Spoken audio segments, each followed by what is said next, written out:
Warning!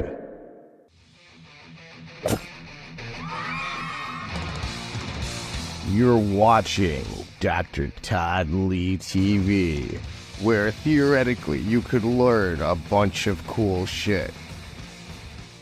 That's like, remember how we were talking about how like, you're 5 reps or less, otherwise it's fatigue, bro. And then Paul Carter's like the king of the Cyber Goblins. It's because he's on TikTok. It's like his audience are all like green stick fracture Gumby motherfuckers, where you could basically, they can do 5 reps with their 200 pounds and nothing's going to snap off the bone. And he's in his late 40s and he's doing like 4 or 5 reps with 1 billion pounds, making it look like old ass men like me can do that. We cannot do that. That he's been powerlifting this whole time. He has adamantium skeleton. I could use that by this point. I'm already bone on bone. Put that on my hip, please. Dude, you gotta get the other one done. She can be a cyborg like Dave Tate and Roman. just fucking do it. Just get the other hip, and then you can just have both of them. I have a serious question though. Like, how many of these broccoli head kids do you think are going to end up like with my hair in the near future? Well, hopefully they watch my channel and they learn about using the safest protocols possible so they don't lose the hair by using testosterone as a base molecule. But using testosterone to keep, as long as your dick works, don't use more test, use anabolic steroids. They're safer for your hair. So that testosterone is a sex hormone, not an anabolic steroid. So, okay, I'm so glad that you just said this. I have such a big bone to pick with these high DHT derived cycles. Like, run testosterone as your base, please, for the love of God. It's actually going to be really interesting to see. I want to see what the heart disease ramifications are from these super like 2 gram primo cycles and stuff like that and 200 tests. Hold on. Let's back this up. Like 200 tests a day or 200 tests a week? A week. Okay, that's totally fine. That's a test base. That's an HRT level of test. I think that's totally cool. And I think primo, a baby dose of primo to control your baby dose of test is totally unnecessary. No, 2 grams. 2 grams. I thought you said 200 milligrams. No. Okay. So I actually did an experiment. So when I was on 120 test, you'll like this one actually. So this is good for your audience. So I did 120 tests. That was my test level, right? And I actually usually pull back like a 1,400 to 1,450 nanogram per deciliter. My doctors always ask me, and I'm usually missing like 1 shot a week. So it's usually like between 80 to 120. So I average at 100. So this is a really good baseline to start at because I'm so low, but my reads are fine. My estrogen sits at a 76 to a 78 for the chronically for like the last pretty much 4 years since I stopped bodybuilding. So a little bit higher. Empathy. Huh? Empathy. That's right. Emotions. Okay. The E words. The E words. It keeps him married. That's right. It does keep me married. It keeps the wife in the house. Yes. She allowed me a podcast late at night with you because of that. Well, she vetoed it on Saturday and Sunday. I was like, holy shit, she's going to let him play this late? It's past his bedtime. It's like... She's like, we're going to dinner. Fuck Todd. It's like, yeah, she looked at me, dude. I thought I was gonna die. I was like, dude, I can't. Not this time. You gotta get away with it. Not this time. She reached into her Gucci purse and she pulled out her Primo and her Serostim, and then she pulled out your balls. And she's like, you see this? This is going right back here, and we're going to dinner. But as long as I had the Sarah, I would have been okay with that deal.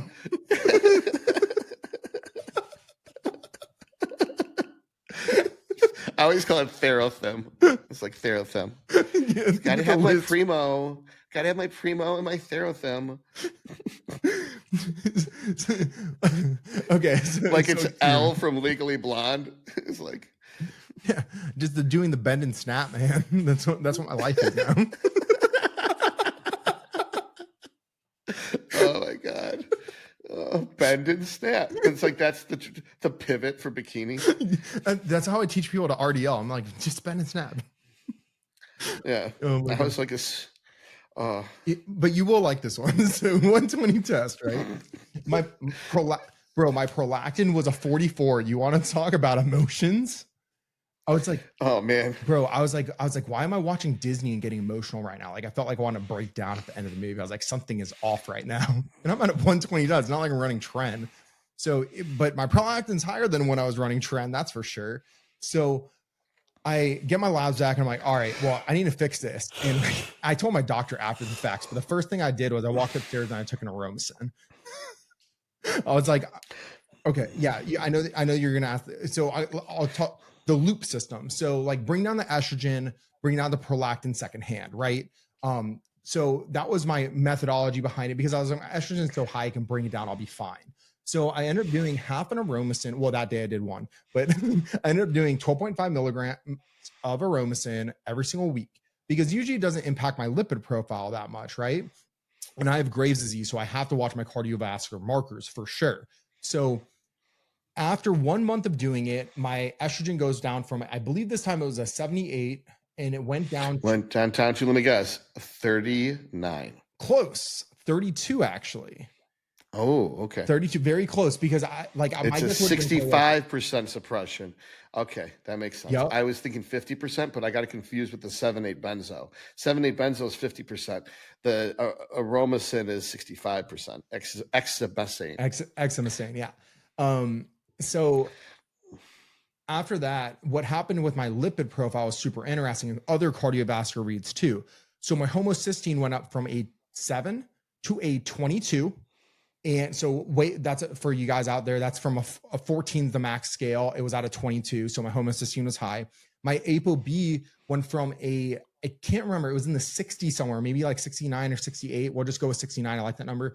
And it went up to a 109 on the ApoB. ApoB read stops at 100. My LDL for the first time, and I'm on ezetimibe, by the way, 10 milligrams per day. And I also take like Eastern medicine stuff, like 600 milligrams of red rice extract, etc. And my LDL went up to a 109 or 112. I can't remember, but it was the first time it's ever been above 100 since even when I was bodybuilding, it was above 100. It was after I stopped bodybuilding, it went over 100 and I got on ezetimibe. So then I came back off. I was like, let my estrogen levels come back up. And my prolactin did come down, by the way. My prolactin came down. Why didn't you just cut the Aromacin in half? I was doing 12.5. But why not go down to 6.2? Because it was a circular pill. That's like, I can't even it's like not even a pupil. This is why I use liquids. See, I hate liquids because of dispersion issues. Shake it. Bro. Just shake the goddamn container and it goes back in suspension. See, I always had an issue though. For some reason, the half-life stability didn't make sense. Like it wasn't ever stable when I was taking like liquid. It doesn't need to be stable if you take 1/10 of a milligram every day, twice a day. That's different, but I don't need to do 1/10 of a milligram. Well, I guess I could do 1/10 of a milligram. I don't know. Yeah. Okay. So yeah, you bring up. I mean, 1/10 of a milliliter. I meant because if it's 25, then 1/10 is 0.25. Yeah. So then if you take twice a day, it's 0.5 a day. So you're talking about 15 a week. It's approximately. Okay. So yeah, that would make sense 3.5 to an extent. Yeah. You can titrate it perfect to get the exact estrogen you want and land that plane. So either way, blew up my heart. Now, so I let my estrogen come back up, right? I'm like, oh, my prolactin got cut down in half. I'm still feeling emotional because it's at a 24, right? I still am crying during Disney movies. So I let it come back up. I'm like, all right, let's fix the cardiovascular reads. All my cardiovascular reads basically went back to a normal, right? What they originally were at. Sorry, wait, no, they didn't. After like 2 more weeks, they didn't go back down to normal. They were still like, they were coming back down, but super, super slowly, right? Then I was like, you know what? I was like, my estrogen did go back up to take a guess. 78. 76. So 2 less than the 78. Okay. So, but it's within the error margin of the testing method. That's exactly right. So, then my prolactin did start to climb back up and I was like, all right, I'm done with this. So get 30 milligrams of Primo into the mix. So 120 test, 30 milligrams of Primo. Oh my God. It probably brought it down to 15. Wait, not quite that much. I'll give you a hint. Not quite that much. 18? No, not quite that much. 22. Okay. I'm just gonna 36. What? 4 higher.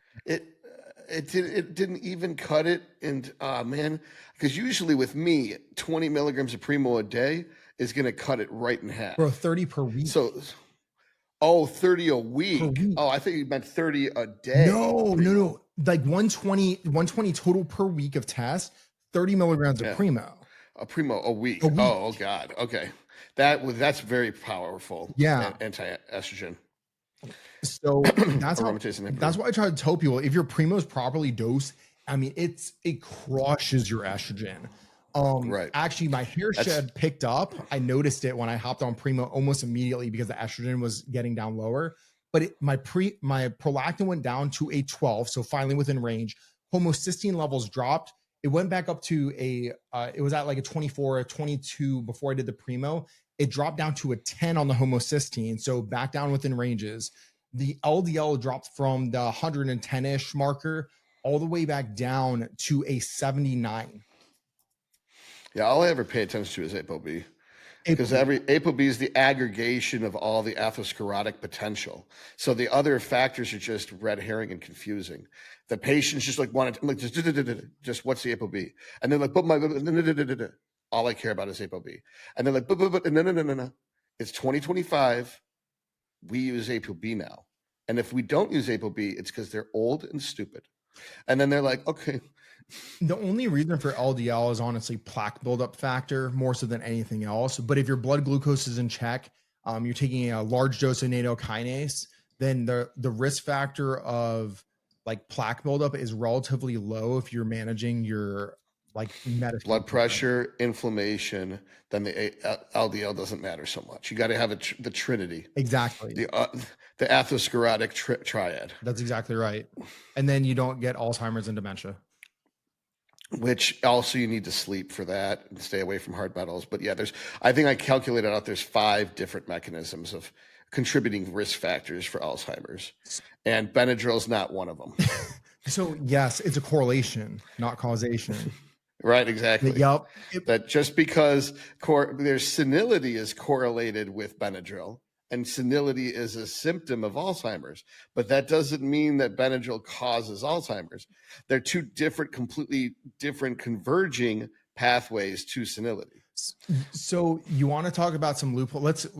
I'm going to go like full, I can't say the word because I'll probably get canceled. So you can't get canceled off my channel. YouTube's not that sophisticated. Okay, I'm going full autistic for a second. Neurodivergent. Wait, that's a politically correct term, I think now. Okay. We don't do politically correct here. Okay, we say nerdy fucks. Okay, cool. Yeah. We're going full blown nerd over here. All right, so bear with me. All right, so gastrointestinal system, which no one talks about, right? Basically, your recirculation of everything is happening through the gastrointestinal system to a certain extent. It's super interesting. I'm curious to see if we eventually see direct causations of breast cancer and beta glucuronidase enzymes being too elevated because they're recirculating phytoestrogens, which, by the way, I've also seen in men trying to smash AIs having issues with beta glucuronidase and the recirculation of estrogen, and they can't get it out of their body. I'm like, because it's recirculating through your gut. And then that's one thing. The other thing is potential dementia and increased blood glucose risk, and also the actual integrity of the intestinal lining, so zonulin, and what that's going to have an issue with. The GAMP junctions. Yeah. Yep. And then we have the biotin starvation in hair. And so which one is actually causing, is it micronutrient deficiencies to your hair that's causing the hair loss, or is you blasting gear? Because on dutasteride and gear, I don't think you're really going to have hair loss issues from DHT. So is it your gut because you're jamming a bunch of food down your throat and your gut's jacked up and you have a bacterial overgrowth? So these are all things. And then you have also the histamine drive up, which they finally have correlations with, the histamines causing hair loss, which I've been saying for a long time. And you're bloated on stage and you have water, and it's not because you need a diuretic. It's because your histamine content's high, your angiotensin's high, and your gut sucks. That's why I always do the loratadine, the cetirizine, and the DAO inhibitor daily. And then I'll take Benadryl the night before the show to make sure I'm dry as fuck from a different mechanism. So I'm curious, like DAO inhibitor, are you taking direct DAO? DAO inhibitor. DAO. No. Let me just go get it. It's called Histamine Digest. Okay. And actually, it's going to have DAO in it. So DAO is the enzyme that breaks down histamines. That's in the kidneys. The issue with right, it's the anti-inhibitor then. Hold on, let me just look it up. Histamine Digest. Here it is. Yeah, DAO gets super expensive when you're jamming it down, like to actually. It's release it. expensive. No, I know how much it costs. It's it's catalase and DAO porcine kidney Yep. protein extract, 4.2 milligrams daily, and it's a 30,000 HDU for histamine neutralizing enzyme. Yeah. Yeah, you're right. I'm taking pig DAO. So I guess this means that people who are halal and kosher can't do this. So DAO is amazing, but like the one issue that I have with like the functional space is they try to throw all this Eastern medicine at them. Sometimes Western medicine is way better. And curious, are you taking LDN by any chance? Low dose naltrexone? No. Bro. So it changed my life, man. I actually had the shingles for 4 months and I finally fixed my SIBO, right? Small intestinal bacterial overgrowth, candida overgrowth, and leaky gut. I was having really bad zonulins. The highest zonulin I ever had was a 760, by the way. Okay, so let's talk about this. Yeah. The gap junctions are broken down, creating leaky. My understanding is gap junctions are broken down to the enzyme that's released in order for us to digest gluten. Is zonulin the name of the enzyme that eats the gap junctions? I think zonulin is the read for, I think it's a protein. 1 second. Yeah, zonulin is a protein that regulates the tight junctions of the intestinal walls. I was like, I think it's a protein. Right. That's what I thought. It was part of the. It's the rebar that holds the cement together. That's correct. And that it gets digested, it would break apart. So we want zonulin. The way you phrased it was the zonulin. No. Was bad. You want lower zonulin. The lower zonulin. So zonulin, it controls the permeability of the gut lining. So if it's too high. Okay. So let me just read this to you really fast. This is from Maryland University School. When zonulin levels are elevated, it can lead to increased intestinal permeability. Hold on. Zonulin levels detected in the blood. That might mean that it's because it's been broken down and released from what it was holding the cell together. That the zonulin levels in the gap junctions, that the zonulin holds it together. So if we're seeing zonulin levels high in the blood, it means it's been broken down and released into the blood. Yeah. So it's weaker. Yes. Right. Okay. Yes. But that's not, zonulin's not a bad thing. It's a good thing.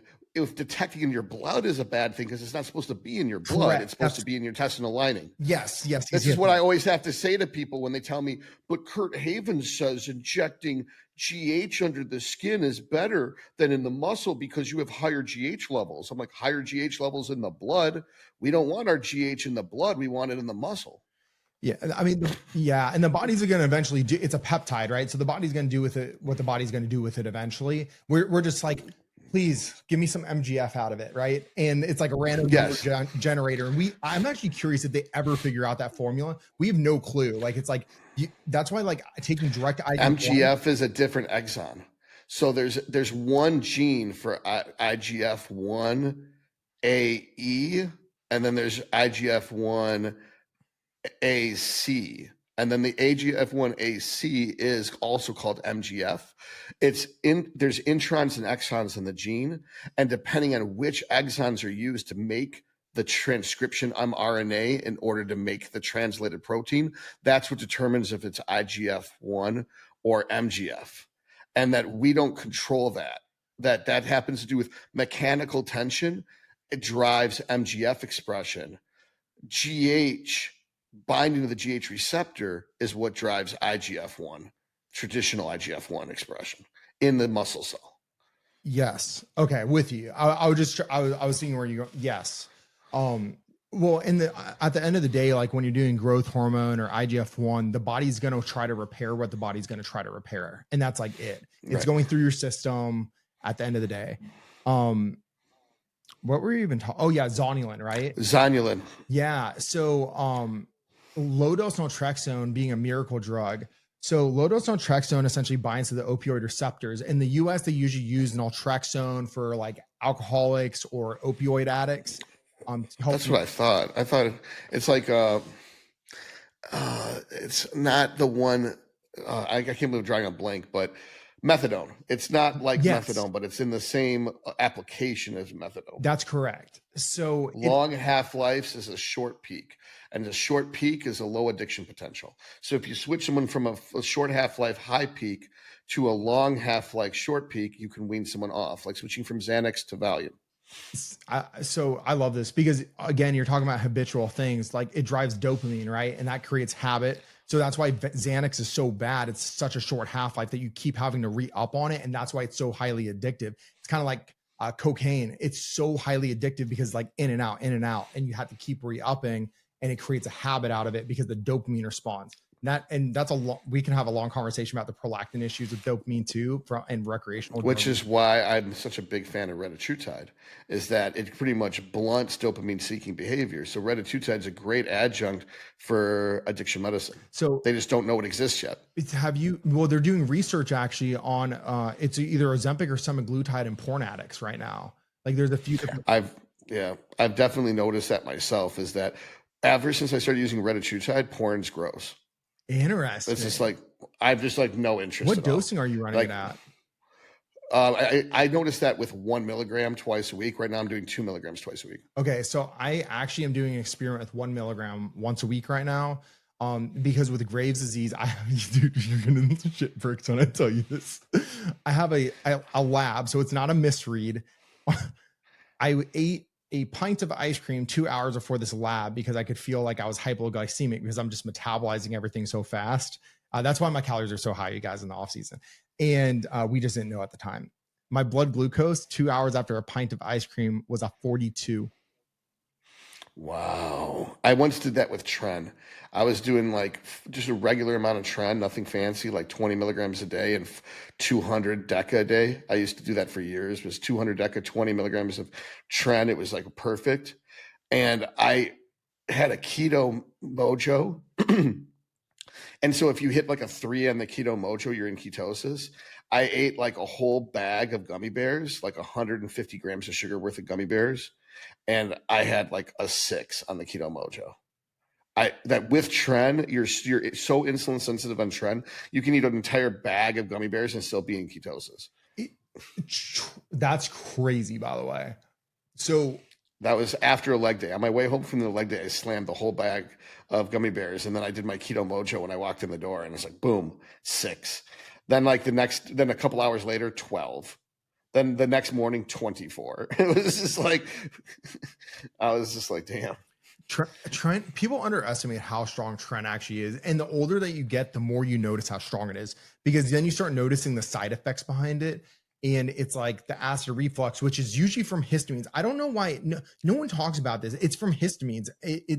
Usually it's from histamines. It can also obviously because of glucocorticoid receptor. People forget that, well, they don't know this, but there's 3 histamine receptors, H1, H2, H3. H3 is alertness. Yep. H2 is on the fundus of the stomach and has gastrin, proton, hydrochloric acid production. Yep. Gastrin is released from the gamma cells in the pancreas. People know about the alpha cells for glucagon and the beta cells for insulin, but they forget about the gamma cells that release gastrin. And then the pancreas sits right up against the fundus of the stomach. So it's not even an endocrine hormone, it's a paracrine hormone.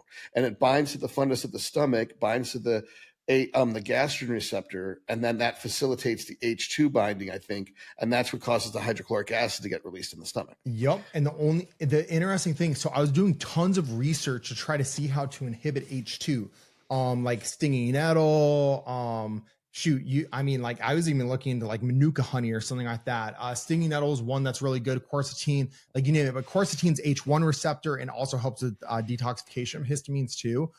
There is not a way to directly inhibit H2. I couldn't find a ranitidine, the medication ranitidine, I think. Well, that's it. You can do ranitidine.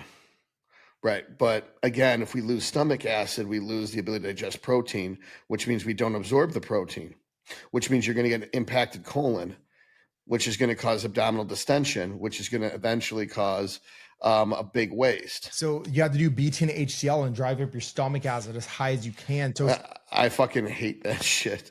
I hate that shit. Yeah, it's super interesting because like beta HCl, but like when you're on like tren, you're talking about like you're taking 6 caps before your meals. You're probably growing H. pylori by that point from just feeding it so much stomach acid before your meals. And then you have to address H. pylori on the back end of your prep. But like, who knows this stuff?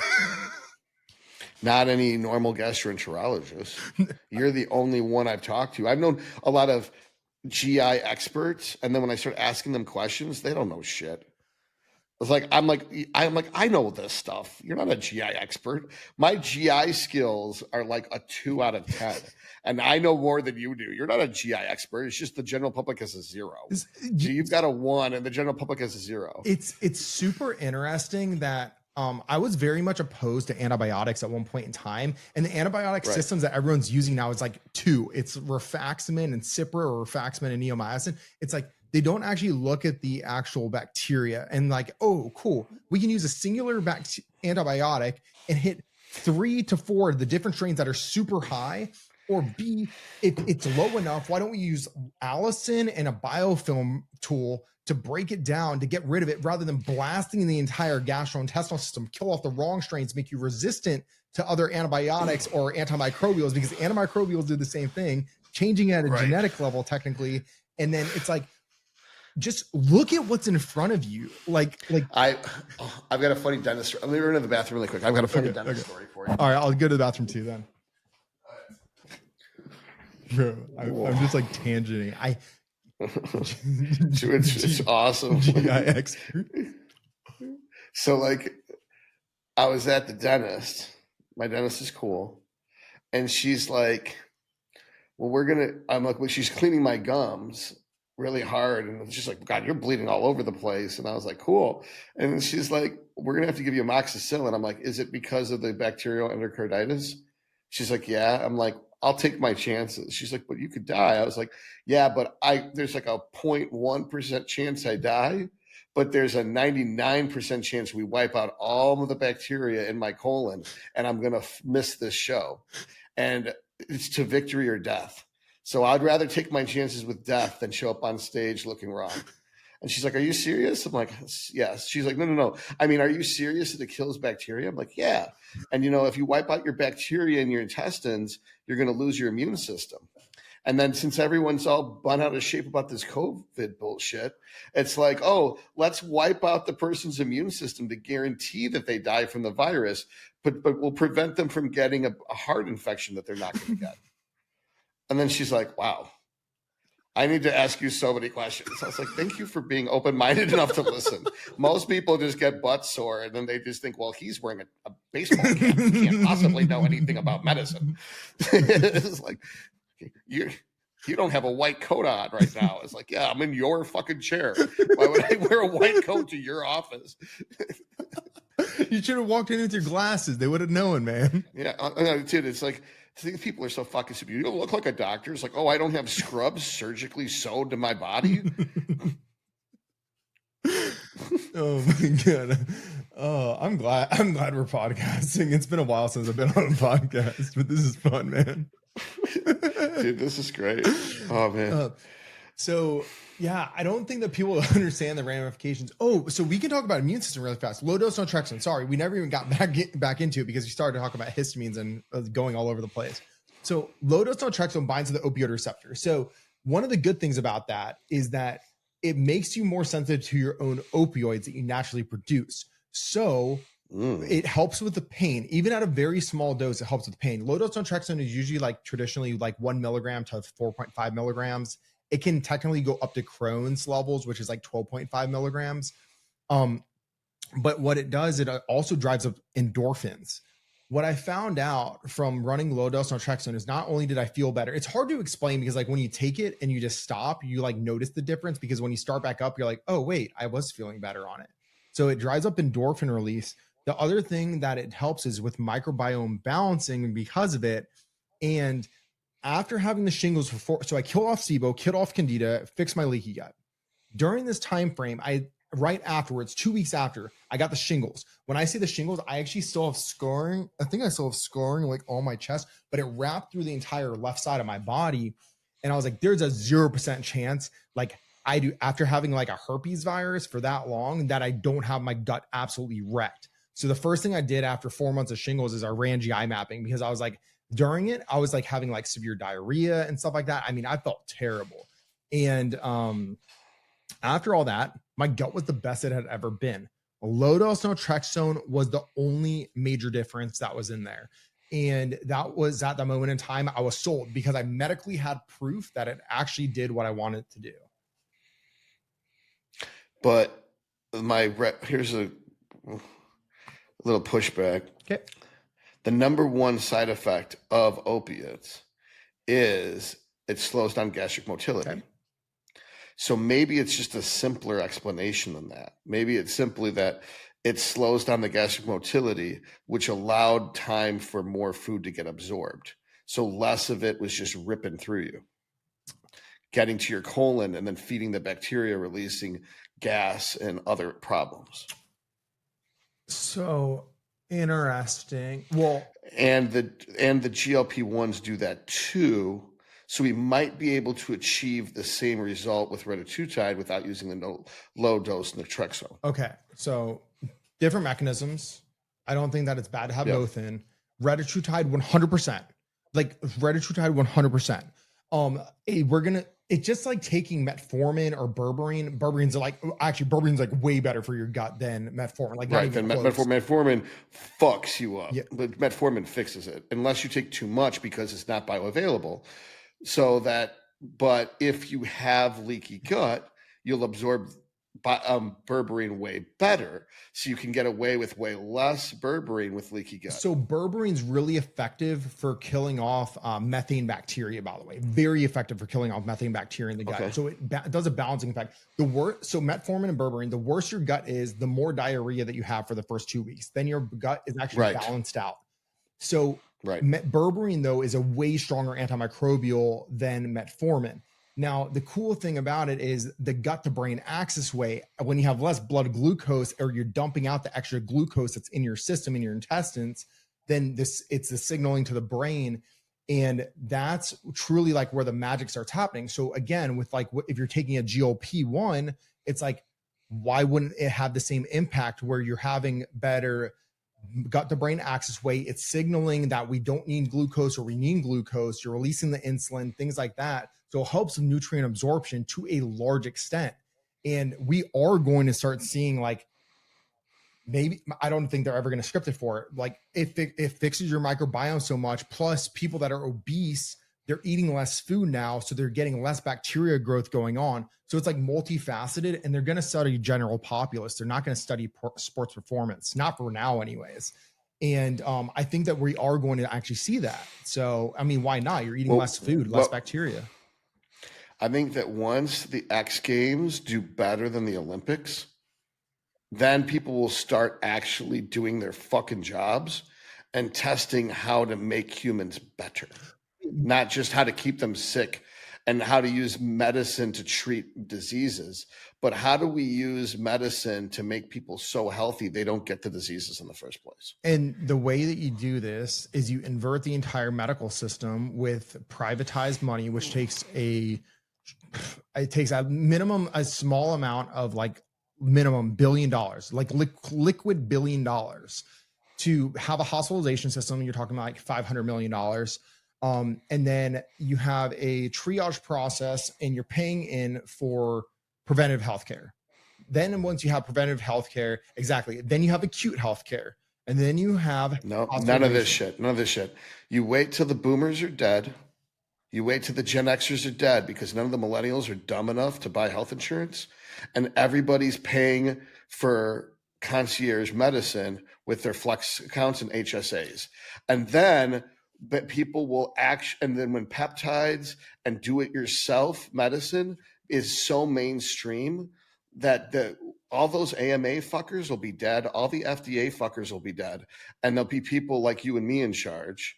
And then we just simply say, hey, you're not getting NSA funding unless it's on shit to make people better, None of this more diabetes research. If some stupid motherfucker eats himself to death, fuck him. We want to know how to use the insulin to make you get better performance in the gym so that you don't ever get sick in the first place. How do we do this? So since everyone's using this shit to get healthier, let's figure out how to do it. Let's figure out how exactly do you use this in a healthy young man who's got 100 pounds of muscle? Like, how do we actually, and people are like, well, there's no money in it because there's not enough people like that. There will be. There will be. Everyone wants to get everyone wants to get jacked. They've already figured out how to reverse aging in animals. They've already figured out how to 3D print organs. People will be like 200 fucking years old, and they've had 200 years to build some fucking muscle, and there'll be myostatin inhibitors and shit. Humans are going to look way more impressive. It's not going to be like the Greys where they're just like some brain on a stalk. People are going to be jacked as shit.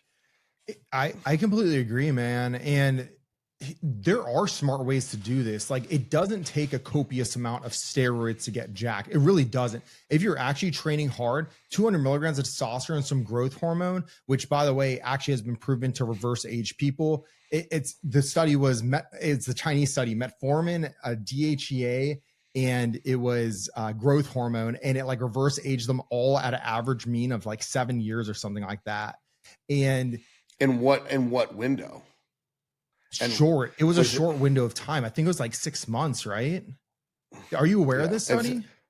No, but I'm sure their vitality got shortened because there's all these stupid motherfuckers that say, oh, growth hormone shortens your lifespan because of what? It did it in rats that were going to get cancer anyway.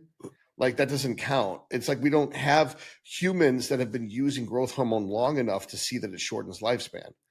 Yeah, I highly disagree with that statement. Now, the interesting thing is if you actually look at the studies on growth hormone, it's basically inconclusive whether it causes cancer or not, because it doesn't cause cancer. If you have cancer or tumor growth, it has a chance. IGF-1 grows everything. Yes. So if eating protein increases IGF-1, lifting weights increases IGF-1, everything you do to grow muscles increases IGF-1, which means if IGF-1 increases cancer, that means everything you do grows cancer. Now, if somebody once said, you're an idiot, exercise has been shown to decrease the amount of cancer. It's like, yeah, if you exercise, you have a healthy immune system, so you produce a natural killer cells that goes through and kills the cancer cells. But there's still the IGF-1 stimulating those cancer cells. Just the rate of the natural killer cells killing off the cancer cells is faster than the IGF-1 can grow them. So I'm not saying you shouldn't do this, fuck nuts, because I know you're out there. Is that the point is I'm saying is it's stupid to avoid growth hormone on the pretense that the IGF-1 is going to cause cancer, because everything you're doing, if you watch this channel, is increasing your IGF-1, as you should. And the interesting thing is people don't understand like biology or mechanism of actions all that well. If you look at everything in a box, right? When you train, the number one thing, the precursor to actually growing muscle tissue, to actually breaking down muscle tissue so you can regrow it bigger and stronger, is arachidonic acid, which if you want to say, arachidonic acid is one of the worst things you can put into your body, because you want to talk about increasing risk of heart disease. It is literally inflammation. That's what it is. But you know what? We need it to grow muscle tissue. And when you go to the gym and you train, arachidonic acid is the requirement, the fundamental requirement for muscle hypertrophy. So the arachidonic acid is a precursor to prostaglandin F2, and that the F2 is critical for repairing damaged tissue. So here's the divergence from the, I used to say the same thing you is, Ella set me straight, that they're parallel processes, hypertrophy and repair. They're not consecutive. You don't have to repair all the damage to then start growing. The growing is happening in some muscle cells while the repairing is happening in different muscle cells. So you would have to grow muscle cell A before you can grow it. But just because muscle cell A is damaged doesn't mean muscle cell B is damaged. So the satellite cell migration to a non-damaged cell will just grow the cell. Satellite cell migration to a damaged cell repairs the cell. And prostaglandin F2 is needed for the repair. Interesting tidbit. F2 also breaks up the mucus plug in the cervix. So if you're pregnant, that exact enzyme or prostaglandin would then cause spontaneous abortion. So women's bodies have evolved not to produce F2. So women can't train as hard when they're pregnant as when they're not pregnant. That's why I always program women at a 15 reps minimum, is that if you're handling a weight that's so light you can do it 15 times, then that means you're not going to be doing as much damage as if you were doing something you could do only 5 times. So your recovery is going to be about the same with 15 reps, whether you're pregnant or not pregnant. But if you weren't pregnant because you can't make the prostaglandin F2, I mean, if you were pregnant, you can't make the prostaglandin F2 and you train hard and heavy, you wouldn't recover as well. Now, doctors don't understand this. They just say, oh, you're pregnant, you can do light cardio. But because they're like, don't get too fat, you know, but there's actually science behind it that these doctors don't know. So I just want to loop back into non-pregnant women really fast. This is the most fast. I prefer to go into non-pregnant women too.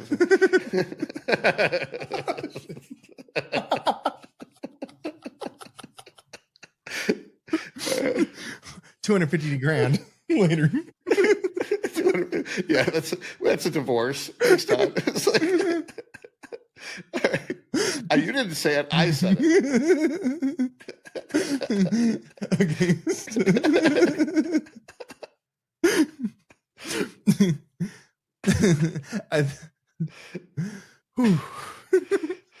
I think one of the most fascinating things in the training space when you're talking about like overload principle and all this stuff is you take a man and you send them a training program, and you take a woman and you send them a training program, and then you take that same training program that you sent the woman and you train it to the man, or you send it to the man, and you bury the man into the ground and they just want to vomit everywhere. Women can handle so much more volume. And I think it has to do with estrogen, by the way, more than any. No, you don't think it has to do with estrogen?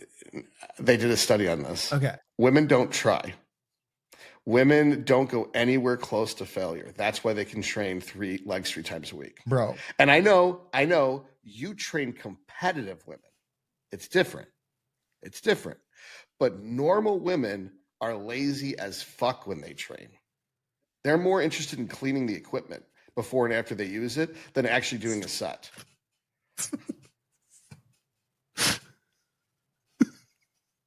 You're turning so red. You're just like, my career is burning to the ground around me and in the future because I was on Todd's podcast. It's like, I will never live down the shit that came out of this asshole's mouth. It's just like, but I've had female competitors. They're like, oh, they're like, I need more delt volume. I'm like, I've got you on 18 sets of delts a week. I was like, here's an idea. Why don't you try harder? They're like, what do you mean? I'm like, you get 15 reps every set on all 18 sets. Guess what? You never hit failure. Why don't you like try? It's like, well, I can't really feel my delts. I'm like, because you're just flailing. We're not flapping our wings here. Just stick your fist out to the side, lower it down slow. And when it gets to the point where it's going to lose tension, stop and come back up. And just squeeze and stretch against resistance. All right, I want to flip this back not about to real just competitors, man. not a woman that just wants to go to the gym to get fit. Like real competitors, right. Like if you like wellness athletes, this is the mind blowing part. Is That's different. A wellness athlete is like a bottom heavy bodybuilder. That's a real woman there. So the amount of volume, and I'm talking like they try to bury themselves. Like I've trained them in the gym. I've tried to bury them. The amount that they can train is almost second to none compared to a man. Like if I try to do the same thing with a man, they're done. Like if you can cut the volume almost in half, right? Now the weight load is different. So the central nervous system is very, very different. Trust me. Like, and the lungs. These women though, they have the same size lungs. Okay. These women are also doing close to 315 pound squats. They're freaks. Okay, that's a lot of weight. It's a right. lot of weight. Like I'm like most men can't even do this. And most human men, yeah, but not competitors. No, not competitors. I mean, I hope that I don't even know if competitors can squat 4 or 5 anymore that are entering the sport. They should be able to. I retired squatting 3 years ago. And I tried to just do it the other day, and I did like 225 for like 6 reps, and my glutes were so sore in 10 minutes. I was like, well, god damn, this is why I retired this exercise. I don't feel any quads, and my glutes, I feel like I got kicked in the ass by a donkey. Really? After doing one set of 225 for 6. Oh my gosh. Yeah. So when the best leg growing protocol I ever had, it was 6 weeks stand of time. I had 6 weeks stand of time before I was getting wasted for my bachelor party. So I was like, let's have some fun, right? Hit some injectable D-ball during that period of time. It's the only time I ever ran D-ball. Amazing, by the way. Like I actually don't like D-ball. I think it's a terrible compound for bodybuilding. Injectable D-ball, I don't know why. Now it completely breaks down different. The pharmacokinetics changes when you inject it, and it bypasses the first pass. I handle estrogen extremely well. Obviously, my TRT, and I'm at like 78. But during that set of time, it was 50 milligrams every other day is what I was doing. But yeah. Why on earth would you inject D-ball every other day rather than 25 every day? That's what I chose because I hated injecting it. Oh my God. You're one of those. Wait. All right. Did you warm it up too? No, I didn't warm it up. I've never warmed up anything in my life. Okay, good. Okay, good. No. Like if it sucked, it sucked. Yeah. So I at least made sure I knew it sucked. During that set of time, I started at a 405 for 8 reps. That was my top set, right? And then we're going to match that. We're going to do 2 top sets.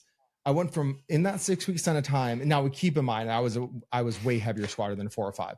I went from 405 for 8 with a drop set of 315, immediate drop set. There was no break in between. It was immediate drop set of 315. And I think it was 12 to 14 reps or so. It's kind of hard to remember, but I remember my peak. 6 weeks later, 500 pounds, 8 reps, drop set 365, 23 reps. And I tore my quad on the 500-pound squat, by the way. I tore it about like 4 to 5 reps deep. And I knew I tore it. And I was like, I'm going to keep going. I was like, it's already torn, whatever. As long as I can stand back up, I'll be good. And I could stand back up. So kept going. Then I dropped to the 365. I didn't tell my training partner at the time. The best training partner I've ever had, Sam Lynn. And then 365. And I just went until I wanted to vomit. And then afterwards, like, it was just like everything was out of me. Like my soul left my body. But we were yelling at each other. Dude, that was so much fun. And I wish that people had that experience of like literally just burying yourself. But you tore your quad. Yeah, but it regrows. You know, I have like 18 IUs of growth hormone a day, BPC 157, TB 500. It'll be better in 2 weeks. I think the moral of the story is that kids, you can grow if you do some crazy ass steroid cycle. You might grow muscle and strength really quick, but the tendons don't keep up, and you'll tear the muscle right off the bone. So this is one of the many reasons why Uncle Todd says just titrate up slow, and as long as you're making progress with progressive resistance, you don't need more. And I will say that the best growing stent of time I ever had was 300 milligrams of testosterone and I was broke at the time. 4 IUs of growth hormone. And that was the best growing stent I ever had. Actually, the dense tissue I grew during that time, because I always felt good. And also coming off cycle, I was always, no one believes me about this, I was always stronger off cycle than I was on cycle. Now the volume load I couldn't handle as much, but my actual strength and my training was so much better on execution. I couldn't recover the same. That was the only difference. But like my training intensity was always stronger off cycle than on cycle. And I don't know why people don't believe me when I say that. I was hitting PRs off cycle. It's so simple because you cut your volume down dramatically. So you're recovering faster. You weren't getting as much volume, but you're recovering faster. So you're actually going to the gym more refreshed. So you, rather than hitting the gym with 80 to 90% of your power frequently, you were hitting it with 100% of your power infrequently. No, other thing. So your strength actually grew faster. I agree with that. I think that's one piece. That's a great piece to bring up. Another piece was blood pressure and blood thickness. My hematocrit levels, it doesn't matter. I naturally have high hematocrit, even before I even started taking testosterone. One time I couldn't even blood donate because it ran so high. And it's so weird, right? Like I was like, they turned you away. Like, well, if we do this, you might live. We can't have that. Yeah, your blood's too thick. We can't take it. I was like, just throw it in the fucking toilet, bitch. I need to come out. So I didn't understand it. I was like, what do you mean? I'm trying to donate for my cousin's. She's having a drive going on, like a blood drive. No, fuck that. I'm not donating for shit. Just pour it in the toilet. Yeah, I and didn't eat it out. donate for like 6 years because I was so upset. I felt like I was being discriminated. So either way, my hematocrit always ran high. So I think one of the biggest pieces is that my hematocrit levels were running lower. So I felt better in the gym because high hematocrit, you just feel so sluggish was always the biggest thing. My food volume, by the way, relatively stayed the same. I was always having to eat a ton of food, but I think that was the biggest thing for me was potentially hematocrit. And I do believe what you said is 100% accurate as well. Drink water and your blood will be thinner? No, bro, I was drinking like 2 gallons a day. I have thick blood. But were you putting salt in it? Yeah, I salt everything, man.